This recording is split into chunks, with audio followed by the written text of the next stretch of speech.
नमस्कार दोस्तों, बहुत बहुत स्वागत है आप सभी का आपके अपने इस YouTube चैनल विधिटेरिया में। दोस्तों मैं हूं एडवोकेट मंजीत त्रिपाठी। दोस्तों आज के इस वीडियो में जानेंगे कि कितनी EMI डिफ़ॉल्ट करने के बाद बैंक पुलिस केस कर सकता है, यानी कि किसी भी कर्जदार के खिलाफ बैंक पुलिस कंप्लेंट कर सकता है, चाहे वो सिक्योर हो चाहे अनसिक्योर्ड लोन हो। तो यहाँ दोस्तों बात हो रही है दोनों लोन्स की, चाहे वो सिक्योर हो या अनसिक्योर्ड लोन हो। तो कितनी EMI आपको बाउंस करनी होगी या बाउंस हो जाती है तभी आपके ऊपर पुलिस केस होता है। तो दोस्तों सबसे पहले तो हम आपको बता दें कि पुलिस केस करने के लिए बहुत सारे आधारों की ज़रूरत पड़ती है। सबसे पहले हम लोग ये जानते हैं कि EMI कब बाउंस होती है और अकाउंट NPA कब होता है। जैसा कि आप सभी जानते हैं कि 3 EMI बाउंस होती है तो अकाउंट आपका NPA होता है। तो NPA के कितने दिन के बाद बैंक पुलिस केस करता है या फिर कितनी EMI उसमें काउंट होती है। देखिए, बैंक को किसी भी तरीके से लीगल एक्शन लेने के लिए सबसे पहले इम्पॉर्टेंट तो बात यह है कि आपका अकाउंट NPA होना चाहिए। आजकल ये देखा जा रहा है कि आपका एक EMI या 2 EMI बाउंस होता है तो बैंक आपको नोटिस भेजता है, लेकिन उस नोटिस में कोई भी ऐसी बात नहीं लिखी होती है कि उसमें किसी लीगल एक्शन का जिक्र होता है। तो ऐसे नोटिस को क्या बोला जाता है? Recall notice. रिकॉल नोटिस में लिखा होता है कि 7 डेज़ या 15 डेज़ के भीतर में आप अगर अपना लोन पेमेंट नहीं करते हैं तो आपका अकाउंट NPA हो जाएगा। बहुत बार कॉल भी आता है रिकवरी एजेंट्स की या फिर बैंक के मैनेजर की कि आप अपनी 2 EMI आपने बाउंस कर दी है, अगर तीसरा EMI आपका बाउंस हो जाएगा तो अकाउंट आपका NPA हो जाएगा, और जब NPA हो जाएगा तो यहीं से सारी चीज़ें शुरू हो जाएंगी।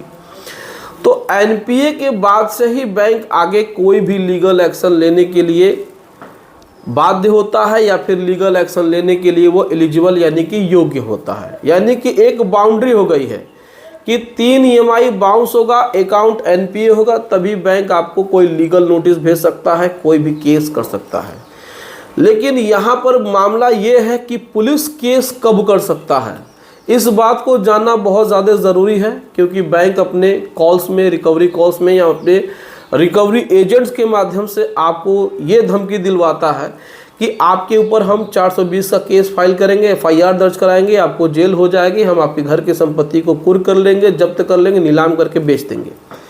लेकिन बैंक के मैनेजर को ये नहीं पता है कि सामने वाला भी कुछ जानकारी रखता है। आजकल डिजिटल का ज़माना है, ऑनलाइन ज़माना है, 5G सबके पास है या फिर 4G चल रहा है, YouTube हर कोई देख रहा है, तो इस प्रकार के इन्फॉर्मेशन भी वो ले रहा है। तो पुलिस केस बहुत से मामले में डायरेक्ट नहीं बनता है। आपने देखा ही होगा कि बैंक कभी भी पुलिस स्टेशन में FIR दर्ज नहीं करता है किसी भी लोन में, चाहे वो सिक्योर्ड हो चाहे अनसिक्योर्ड हो। किसी भी कंडीशन में बैंक आपके ऊपर पुलिस केस डायरेक्ट नहीं करता है, वो सीधे कोर्ट में केस फाइल करता है। क्यों? क्योंकि आपने जो लोन लिया है वह सिविल नेचर का है, और जो बैंक FIR दर्ज की बात करती है वो क्रिमिनल केस में होता है। FIR का मतलब क्या होता है? First information report. अगर किसी व्यक्ति ने किसी भी समाज के विरुद्ध कोई ऐसा कार्य किया है जो कि दंडनीय अपराध है क्रिमिनल लॉ के हिसाब से, तो उसके ऊपर FIR दर्ज होती है। मामूली झगड़ों में कंप्लेन होती है, शिकायत दर्ज होती है। तो बैंक जो कहता है कि FIR दर्ज हो जाएगी, तो वो FIR कभी दर्ज नहीं होती है। आपने देखा ही होगा किसी भी व्यक्ति के विरुद्ध कोई भी केस फाइल होता है तो कोर्ट से समन होता है डायरेक्ट। पुलिस डायरेक्ट आपके पास इन्वेस्टिगेशन करने के लिए नहीं आती है। तो इस चीज़ को समझने की कोशिश करिए कि बैंक पुलिस स्टेशन में कोई FIR दर्ज नहीं होती है। जिस दिन कर्जदारों के ऊपर FIR डायरेक्ट दर्ज होने लगी तो फिर वहाँ पे तो फिर मामला ही बिगड़ जाएगा। FIR हमेशा आपराधिक कृत्यों में होता है, आपराधिक कार्यों में होता है। अगर आपने कोई गंभीर अपराध कर दिया जिसमें की सज़ा 3 साल से ज़्यादा की है, तो फिर आपके ऊपर FIR यानी फर्स्ट इंफॉर्मेशन रिपोर्ट CRPC की धारा 154 के अंतर्गत होता है, यानी कि सेक्शन 154 के अंतर्गत होता है। अब उस एफआईआर में क्या पुलिस इन्वेस्टिगेशन करती है, पूरी तरीके से इन्वेस्टिगेट करके फिर पुलिस रिपोर्ट बनाएगी, फिर संबंधित न्यायालय में उस रिपोर्ट को पेश करेगी पुलिस डायरी के हिसाब से, फिर चार्जशीट फाइल होगा, फिर वहाँ से आपका समन आएगा, आपको अरेस्ट किया जाएगा और फिर वहाँ पे जा कर के आपका ट्रायल होगा। तो ये क्रिमिनल केस का है, ये सिविल नेचर के लोन का मैटर नहीं है कि बैंक मैनेजर ने फ़ोन कर दिया पुलिस स्टेशन में कि सर इन्होंने हमारे लोन को नहीं चुकाया है तो हम एफआईआर दर्ज कराना चाहते हैं। एफआईआर दर्ज होने के लिए कानून में लिखा हुआ है कि एक ऐसा अपराध जो कि समाज या फिर उस राज्य के विधि विरुद्ध हो और जिसमें जो सज़ा का प्रावधान है वो आपके 3 साल से ज़्यादा हो, तब जाके एफआईआर दर्ज होती है। ऐसे मामलों में एफआईआर दर्ज नहीं होती है। तो पुलिस केस तो डायरेक्ट हो ही नहीं सकता है। अब बात करते हैं कि इसमें कोर्ट में जो केस होता है उसमें भी आपको समन आता है। तो जब आप समन पे अपीयर हो जाएंगे तो फिर पुलिस केस नहीं बनेगा। आप वारंट पे अपीयर हो जाएंगे तो पुलिस केस नहीं होगा। तो कितनी ईएमआई बाउंस होगी कि पुलिस केस होगा? तो इसमें 3 ईएमआई बाउंस होने पे बैंक आपके खिलाफ लीगल एक्शन ले सकता है, लेकिन वो वही लीगल एक्शन ले सकता है जो कि कानून ने उनको अधिकार प्रदान किए हैं, जो कानून में लिखा हुआ है, जो विधि सम्मत है, जो अकॉर्डिंग टू लॉ है। यानी कि अगर आपने चेक दिया है तो चेक बाउंस का मुकदमा 138 में वो किसी सिविल कोर्ट में करेंगे। ईसीएस एक्टिवेट है तो ईसीएस बाउंस का केस फाइल करेंगे।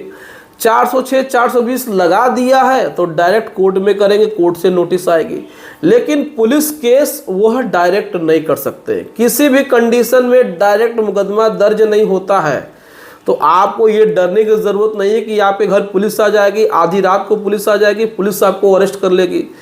पुलिस का काम लोन के मैटर में कुछ नहीं है। आप किसी पुलिस वाले से जाकर पूछेंगे भी, अपने किसी भी नाथ रिश्तेदार जो आपके रिलेटिव्स होंगे उसमें भी कोई पुलिस वाला होगा तो आप उनसे पूछ सकते हैं कि क्या लोन के मैटर में पुलिस एफआईआर दर्ज कर सकती है? कभी नहीं दर्ज कर सकती है, क्योंकि इसका नेचर अलग है और उसका नेचर अलग है।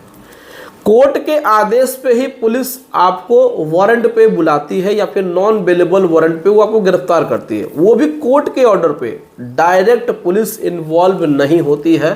तो आप मत डरिए। ये लोग जो बोलते हैं कि इतनी ईएमआई बाउंस होने के बाद आपको पुलिस केस हो जाएगा, एफआईआर हो जाएगी, तो एफआईआर दर्ज नहीं होता है लोन के मैटर में। उम्मीद है दोस्तों कि आपको सारी चीज़ें स्टेप बाय स्टेप समझ में आ गई होंगी। नहीं समझ में आया तो आप हमें कमेंट करके पूछ सकते हैं। वीडियो अच्छी लगी हो तो वीडियो को लाइक कर दीजिएगा, इसे अपने दोस्तों में और अपने रिश्तेदारों में शेयर कर दीजिएगा और हमारे चैनल को सब्सक्राइब करके हमें सपोर्ट ज़रूर प्रदान करिएगा। चलिए मिलते हैं अगली वीडियो में एक नए टॉपिक के साथ। तब तक आप अपना और अपने पूरे परिवार का ध्यान ज़रूर रखिए। Thank you so much. जय हिंद दोस्तों।